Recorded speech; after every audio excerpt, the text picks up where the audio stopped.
आज मैं क्रिकेट के सागर से आपके लिए अपने सरहद को पार करके ऐसे खिलाड़ी की कहानी सुनाने जा रहा हूँ जिसे इस खेल की दुनिया में मौत का सौदागर भी कहा जाता है। आज जब मैं यह कहानी लिख रहा हूँ, यह 21वीं सदी का दौर है।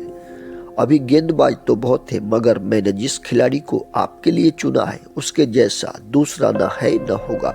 इतिहास के पन्नों में जो कहानी इस खिलाड़ी की दर्ज है, मैं वह आप तक अपने शब्दों से पहुंचाने का माध्यम बन रहा हूँ। कहते हैं कि खेल एक बहते हुए पानी की तरह है। जहाँ भी खाई मिली कुछ पल के लिए ठहरा, और जब खाई भर गई आगे को निरंतर अपने आप को बढ़ाता गया। मैं आपके लिए पुरानी कहानियां इसलिए सुनाता हूँ कि आपको यह पता चल सके कि जब इतने संसाधन नहीं थे तब भी खेल जिंदा था। आज से पहले भी जो खिलाड़ी थे जो कि संसाधनों के मोहताज नहीं थे। अब ले चलता हूँ आपको इस महान खिलाड़ी की धरती पर जिसे आप और हम सभी क्रिकेट प्रेमी वेस्ट इंडीज कहते हैं। एक जमाना था जब सबसे पहले क्रिकेट की दुनिया पर केवल वेस्ट इंडीज का राज था। मैं आपको जिस खिलाड़ी की कहानी सुनाने जा रहा हूँ, इस खिलाड़ी के नाम मिला था मौत का सौदागर। माता पिता ने जिनका नाम माइकल होल्डिंग रखा था। मैं आपको आज इस खिलाड़ी के बारे में विस्तार से बताऊंगा। माइकल होल्डिंग वो गेंदबाज है जिन्होंने अपने एक दिवसीय खेल में जब तक खेले थे एक भी वाइट गेंद नहीं डाला था।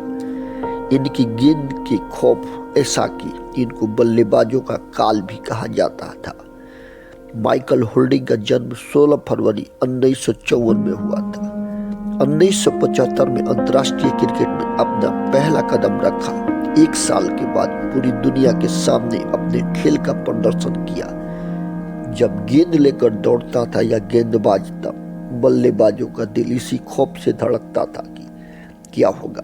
1976 का साल था जब वेस्ट इंडीज गोरों की धरती इंग्लैंड में थी। यह वही सीरीज है जिसमें वर्ल्ड क्रिकेट में पहली बार माइकल लॉयड की कप्तानी में वेस्ट इंडीज का विकराल और खौफनाक रूप देखा था।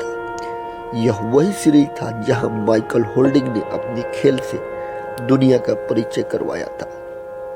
4 टेस्ट मैचों में वो कैरिबियाई टीम अपना पहले ही नाम कर चुकी थी। अब अपना सम्मान बचाने के लिए इंग्लैंड को यह लड़ाई लड़नी थी। माइकल होल्डिंग जब गेंद को लेकर इस सीरीज में दौड़ता था तो बल्लेबाजों के मन में खौफ पैदा हो जाता था। हर गेंद किसी आग के गोले की तरह कान के पास से सीटी बजाते हुए गुजरती थी। बल्लेबाजों को रन बनाने से ज्यादा अपनी जान की फिक्र होती थी। 6 फीट 4 इंच का यह तेज गेंदबाज खामोश कदमों से बल्लेबाज की तरफ बढ़ता था तो बल्लेबाजों को ऐसा लगता था कि उनका काल उनकी तरफ आ रहा है। माइकल होल्डिंग के डर से इंग्लैंड के बल्लेबाजों में खौफ का वो आलम था कि वो मैच छोड़कर भागने तक को तैयार थे। दुनिया का सबसे बड़ा बल्लेबाज भी इस गेंदबाज से डरता था। कहते हैं माइकल होल्डिंग का निशाना स्टंप नहीं बल्लेबाज की सर होती थी। बल्लेबाज को लहूलुहान कर देना इस गेंदबाज का शौक था। बहते हुए खून और आंसू इसके शौक थे। हम जिस खिलाड़ी की बात कर रहे हैं, 1970 से 1980 के बीच उसी के नाम का सिक्का चलता था। अपनी गेंदबाजी की बदौलत इस खिलाड़ी ने कैरिबियाई टीम की तकदीर को पलट कर रख दिया था। तारीफ करने के लिए मेरे शब्द कम पड़ रहे हैं, मगर आशा करता हूं आप लोग सहयोग करेंगे।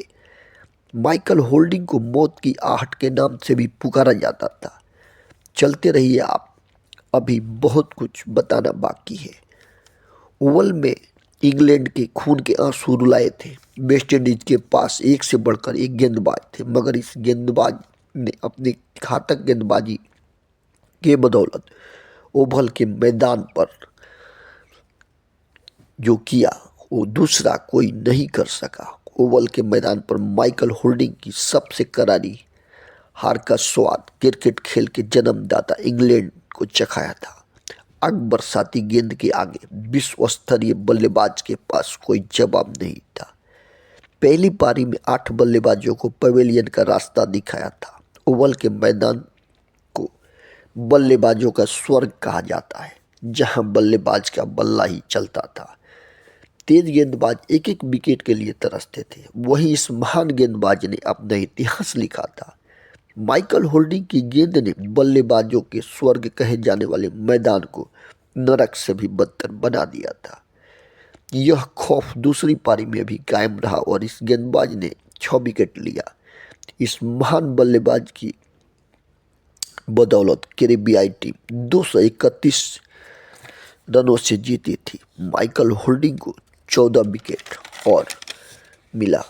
माइकल होल्डिंग तेज गेंदबाजी के साथ अपने गुस्से के लिए भी जाने जाते थे। यह बात 1980 की है। न्यूजीलैंड से हुए मैच में अंपायर से अपील करने पर अंपायर ने बल्लेबाज को नॉट आउट दिया। अपना आपा खो चुके माइकल होल्डिंग ने लात मारकर स्टंप ही उड़ा दिया था। माइकल होल्डिंग ने अपने कैरियर में 60 टेस्ट मैच खेले, 249 विकेट लिया, 102 एक दिवसीय मैच खेले और 142 विकेट लिया। माइकल होल्डिंग ने अपने कैरियर में 13 बार 5 विकेट तथा 2 बार 10 विकेट लेने का कारनामा किया था। माइकल होल्डिंग ने एक दिवसीय क्रिकेट में 900 गेंदें डाली, मगर एक भी गेंद वाइड नहीं गई। यह विश्व रिकॉर्ड आज तक कोई भी दूसरा गेंदबाज नहीं बना सका है, न बना पाएगा। जय हिंद, जय भारत, वंदे मातरम। कहानी कैसी लगी कृपया कमेंट में ज़रूर बताएं। आप किसकी कहानी सुनना चाहते हैं, मैं उसी की कहानी आपको प्रस्तुत करूंगा। जय हिंद, जय भारत।